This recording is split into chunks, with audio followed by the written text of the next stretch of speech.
नमस्कार। मैं हूं देवकीनंदन मिश्र। आप देखना शुरू कर चुके हैं डीएनएम शो। आज के डीएनएम शो में हम बात करेंगे ममता बनर्जी की। ममता बनर्जी के बारे में कहा जाता है कि बहुत तेज तर्रार नेता हैं और नरेंद्र मोदी जैसे दिग्गज को उन्होंने विधानसभा चुनाव में, बंगाल के विधानसभा चुनाव में धूल चटा दी और तीसरी बार वो मुख्यमंत्री बनी। लेकिन इस बार भारतीय जनता पार्टी नरेंद्र मोदी का शिकंजा, मुझे ऐसा लग रहा है कि ममता बनर्जी तक पहुंचने वाला है।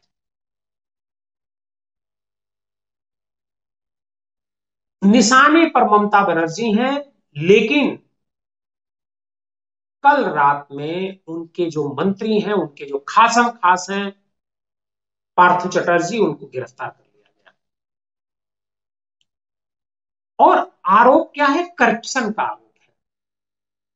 एक शिक्षकों की भर्ती हुई थी वहां प्राइमरी एजुकेशन में, उसमें बड़े पैमाने पर घोटाले के आरोप लगे थे और उसी घोटाले के सिलसिले में पार्थो चटर्जी को गिरफ्तार किया गया है। पार्थो चटर्जी ममता बनर्जी के बाद तृणमूल कांग्रेस पार्टी के भीतर और तृणमूल की जो सरकार है उस सरकार में नंबर 2 की हैसियत रखते हैं। तो आप समझ सकते हैं कि बीजेपी के निशाने पर ममता बनर्जी हैं। पार्थो चटर्जी तो एक रास्ता है, पार्थो चटर्जी के जरिए ही ममता बनर्जी तक ईडी पहुंच सकती है। ईडी यानी इन्फोर्समेंट डायरेक्टरेट। आजकल अक्सर ही आप सुनते हैं कि होंगे कि किसी न किसी स्टेट में कोई मंत्री गिरफ्तार कर लिया गया। अभी कुछ दिन पहले नवाब मलिक गिरफ्तार कर लिए गए थे महाराष्ट्र में। ईडी ने उनको गिरफ्तार कर लिया था करप्शन के आरोप में, मनी लॉन्ड्रिंग के आरोप में। वैसे ईडी तो देखा जाए तो मनी लॉन्ड्रिंग के केसेस देखती है, लेकिन इधर करप्शन और मनी लॉन्ड्रिंग दोनों को मिक्स कर दिया है ईडी ने। और ईडी करप्शन के साथ साथ मनी लॉन्ड्रिंग दोनों को मिक्स करते हुए अपनी इन्वेस्टिगेशन को आगे बढ़ाती है और कार्रवाई करती है। पार्थो चटर्जी गिरफ्तार हुए। नवाब मलिक, जो शिवसेना और जो कांग्रेस और एनसीपी, ये तीन का जो गठबंधन था, उस सरकार में मंत्री हुआ करते थे और नरेंद्र मोदी के खिलाफ आग उगला करते थे। आज की तारीख में वो जेल में है, हालांकि अब उनकी सरकार नहीं, लेकिन मंत्री रहते उनको गिरफ्तार किया गया था। और जो उद्धव ठाकरे हैं मुख्यमंत्री, उन्होंने उनको गिरफ्तारी के बाद भी बर्खास्त नहीं किया था। अब तो बहरहाल उनकी सरकार ही नहीं है। दूसरे मंत्री दिल्ली के हैं सत्येंद्र जैन। सत्येंद्र जैन को भी ईडी ने गिरफ्तार किया मंत्री रहते हुए। उन पर भी करप्शन के आरोप हैं। स्वास्थ्य मंत्रालय उनके पास हुआ करता था। आज भी, हालांकि वो जेल में है, तिहाड़ की जेल में बंद है, लेकिन अभी भी अरविंद केजरीवाल जी ने उनको अपने मंत्रिमंडल से नहीं हटाया। तीसरे मंत्री हैं इधर 2 महीने के भीतर जिनकी गिरफ्तारी हुई है, इनका नाम है पार्थो चटर्जी। पार्थो चटर्जी शिक्षक भर्ती घोटाले में ऐसा कहा जा रहा है कि उनकी गिरफ्तारी हुई है। और पार्थो चटर्जी के साथ साथ उनकी एक खासम खास अभिनेत्री हैं अर्पिता मुखर्जी। अर्पिता मुखर्जी जो बंगला फिल्में में आपने देखा होगा, इसके अलावा उड़िया, तमिल, इन फिल्मों में, मतलब साउथ की फिल्मों में अर्पिता मुखर्जी ने कई छोटे मोटे रोल किए हैं। लेकिन ईडी ने उनके घर से 20 करोड़ की नकदी बरामद की है। 20 करोड़! ये सुनने में थोड़ा अजीब लग रहा है, लेकिन 20 करोड़ की नकदी, मशीनें लगी हुई हैं गिनने के लिए, नोट गिनने के लिए। अर्पिता मुखर्जी से पूछताछ की गई जब उनके यहाँ रेड की गई और रुपए इतने सारे बरामद हुए, तो अर्पिता मुखर्जी के स्टेटमेंट के आधार पर पार्थो चटर्जी साहब को गिरफ्तार किया गया। बताया गया कि ये सारा जो पैसा है अर्पिता मुखर्जी के पास, ये पार्थो चटर्जी का ही है, जो मंत्री हैं ममता बनर्जी की सरकार में और नंबर 2 की हैसियत में रहते हैं। और ईडी को ऐसा लग रहा था कि कोई विवाद वहां की लोकल पुलिस कर सकती है या जो तृणमूल कांग्रेस के कार्यकर्ता हैं वो कर सकते हैं। इसी वजह से कल रात गिरफ्तारी से पहले ही उनके घर पे सीआरपीएफ लगा दी गई थी। केंद्र ने उनके घर पे सीआरपीएफ लगा दिया था पार्थो चटर्जी के, कि वहां कोई हंगामा न हो। अब हम आपको बताते हैं कि आखिर ये भर्ती घोटाला है क्या, जिसमें इतना बड़ा आरोप लगा और 20 करोड़ की रकम बरामद की गई। दरअसल 2014 और 16 में शिक्षकों की भर्ती हुई थी बड़े पैमाने पर पश्चिम बंगाल में। हर स्टेट में होती है शिक्षकों की भर्ती, पश्चिम बंगाल में भी शिक्षकों की भर्ती हुई थी। और उस भर्ती में जो नियुक्ति में धांधली के आरोप लगाए गए थे, अखबारों में काफी छपा था, टेलीविजन पर भी चला था, लेकिन कोई कार्रवाई सरकार की तरफ से नहीं की गई, सरकार के स्तर से कोई जांच नहीं बिठाई गई।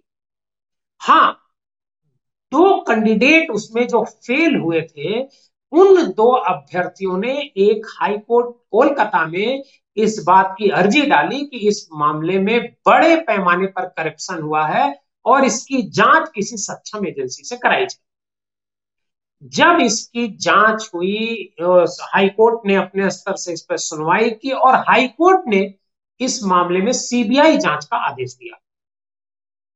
सीबीआई ने अपने स्तर से पहले जांच की और जांच के बाद जब सीबीआई को लगा कि इसमें मनी लॉन्ड्रिंग भी हो सकती है, तो सीबीआई ने इस मामले को ईडी को रिफर कर दिया। यहीं से ईडी की एंट्री होती है। ईडी इस केस में आती है और ईडी एक एक करके लोगों के फोन टेपिंग कर रही थी, अभ्यर्थियों से बात कर रही थी, किन किन अभ्यर्थियों ने पैसे दिए उनसे इस मुद्दे पर चर्चा की। और उसके बाद ईडी ने कल रेड डाली सबसे पहले अर्पिता मुखर्जी के यहां, जहां से उसे 20 करोड़ रुपए मिले। और ये वही पैसे हैं जो पार्थो चटर्जी ने इस शिक्षक भर्ती घोटाले में भर्ती के नाम पर वसूली की थी। पार्थो चटर्जी इसमें अकेले नहीं है, इसमें कई अधिकारियों के भी नाम आ रहे हैं। उन अधिकारियों पर भी ईडी की नजर है और उनकी भी 1-2 दिन के भीतर कुछ अधिकारियों की भी गिरफ्तारी हो सकती है। लेकिन इसमें जो मुख्य निशाना है वो है ममता बनर्जी। ईडी ममता बनर्जी तक कैसे पहुंचे, इसके लिए दिमाग लगा रही है। पार्थो चटर्जी से भी पूछताछ हो रही है, उनकी गिरफ्तारी कर ली गई है, गिरफ्तारी के बाद उनसे पूछताछ हो रही है। और पूछताछ में ये जो हमारे सूत्र हैं कोलकाता के, वो ये बता रहे हैं कि कोशिश हो रही है कि वो ममता बनर्जी का नाम कहीं रूप में लें कि इस करप्शन में ममता बनर्जी का हाथ है। बंगाल में अगर आप देखें तो ये दूसरा मामला है जो ममता बनर्जी के नजदीकियों के खिलाफ ईडी और सीबीआई ने कार्रवाई की। इससे पहले मंत्री के यहां मंत्री की गिरफ्तारी हुई थी, आपको पता ही होगा। लेकिन उससे पहले विकास मिश्रा और विनय मिश्रा, इनके खिलाफ ईडी और सीबीआई ने कार्रवाई की थी। जो विकास मिश्रा हैं उनकी गिरफ्तारी है, सीबीआई ने गिरफ्तार किया था, फिर छूट गए थे, फिर गिरफ्तार करके सीबीआई और ईडी ने उन्हें कोलकाता के जेल में बंद कर रखा है।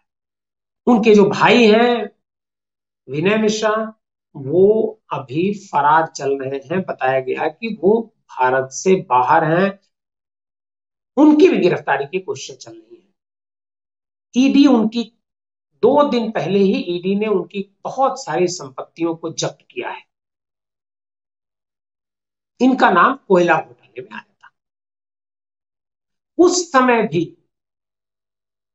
ममता बनर्जी पर भारतीय जनता पार्टी और ईडी की शिकंजा कसने की कोशिश थी, लेकिन वो अभिषेक बनर्जी तक सिमट करके रह गई। अभिषेक बनर्जी से पूछताछ हुई, लेकिन ममता बनर्जी तक ईडी के हाथ नहीं पहुंच पाए। इस बार ऐसा लगता है कि ममता बनर्जी तक ईडी की पहुंच हो जाएगी, क्योंकि सीबीआई भी पार्थ चटर्जी से पूछताछ कर चुकी है। लंबे पिछले 25 अप्रैल को भी इस मामले में एक बड़ी लंबी पूछताछ हुई थी पार्थ चटर्जी की। ईडी ने कई बार पूछताछ की, लेकिन कल जब ईडी ने पूछताछ के लिए उनको बुलाया और उनको अरेस्ट करने की जानकारी दी। और आपको बता दें कि 2014 से लेकर के जो पिछली जो सरकार थी ममता बनर्जी की, उसमें ये पार्थो चटर्जी साहब जो गिरफ्तार हुए हैं, ये शिक्षा मंत्री हुआ करते थे। और 18 लोगों के खिलाफ ईडी ने छापेमारी की, जो पार्थो चटर्जी के नजदीकी हैं, अभिषेक बनर्जी के नजदीकी हैं, ममता बनर्जी के नजदीकी हैं। इन लोगों के यहां छापेमारी की गई है। अभी तक की जो सूचना है, अभी तक की जो खबर है, वो केवल अर्पिता मुखर्जी के यहां से 20 करोड़ रुपए मिलने की खबर है। और अर्पिता मुखर्जी को भी हिरासत में ले लिया गया है, उनसे भी पूछताछ की जा रही है और उनसे उनकी गिरफ्तारी एक तरीके से हो ही गई है अभी। हालांकि इसमें घोषणा इसकी ईडी इन्फोर्समेंट डायरेक्टरेट ने नहीं करी है। तो सवाल ये उठता है कि क्या ममता बनर्जी, जो पूरे देश में अपने को ईमानदार लड़ाका साबित करने की कोशिश में जुटी हुई थी, भारतीय जनता पार्टी पर तरह तरह के करप्शन के आरोप लगा रही थी, क्या वाकई ममता बनर्जी ईमानदार हैं? ये एक सवाल तो उठता ही उठता है। हालांकि भारतीय जनता पार्टी की कोशिश है कि ईडी के जरिए उनको करेक्ट का उन पर एक तमगा चिपकाना भारतीय जनता पार्टी चाहती है। वैसे ईडी इस समय जितने भी विपक्ष के लोग हैं, उनके खिलाफ कार्रवाई बड़ी तेजी से कर रही है। अभी ईडी और सीबीआई अरविंद केजरीवाल साहब आरोप लगा चुके हैं कि कभी भी ईडी सीबीआई उनके जो डिप्टी सीएम है मनीष सिसोदिया तक कभी भी पहुंच सकती है। पहुंचेगी कि नहीं पहुंचेगी ये तो बात की बात है, लेकिन इस तरह के आरोप ईडी पर लग रहे हैं। और ईडी पर जो आरोप लग रहे हैं, हो सकता है कुछ हद तक सही हो, लेकिन इस तरह के करप्शन को तो उजागर किया ही जाना चाहिए। अगर ममता बनर्जी के मंत्री इस तरह के करप्शन में लिप्त हैं और जो उनकी नजदीकी लोग हैं वो एक तरीके से पैसा जमा करके मनी लॉन्ड्रिंग कर रहे हैं, तो इसका खुलासा तो होना ही चाहिए। चाहे वो ममता बनर्जी कर रही हो, उनके साथी मंत्री कर रहे हो या कोई और कर रहा हो। अब देखना यह है कि इसके जरिए, इस अभियान के जरिए ईडी ममता बनर्जी तक पहुंच पाती है या उसके हाथ वहीं पर रुक जाते हैं। ये अगले 1-2 दिन के भीतर पता चल जाएगा। आपका बहुत बहुत धन्यवाद इस DNM शो को हमारे साथ बने रहने के लिए। अगर आपका कोई सुझाव हो तो हमारे कमेंट बॉक्स में जाकर के जरूर लिखें। हमारे इस चैनल को सब्सक्राइब करें, लाइक करें और ज्यादा से ज्यादा लोगों को तक शेयर करें, ताकि हमारी जो बात है वो आप तक पहुंच सके और आपकी बात हम इस मंच से उठा सके। बहुत बहुत धन्यवाद। नमस्कार, मैं हूं देवकीनंदन मिश्रा। आप देख रहे हैं पब्लिक न्यूज टीवी। अगर आपको हमारा ये वीडियो पसंद आया हो तो इसे लाइक करें और ज्यादा से ज्यादा लोगों तक शेयर करें। हाँ, एक बात और, हमारे इस चैनल को फॉलो करें, सब्सक्राइब करें, ताकि जैसे ही हम कोई नया वीडियो डालते हैं सबसे पहले आप तक वो पहुंचे।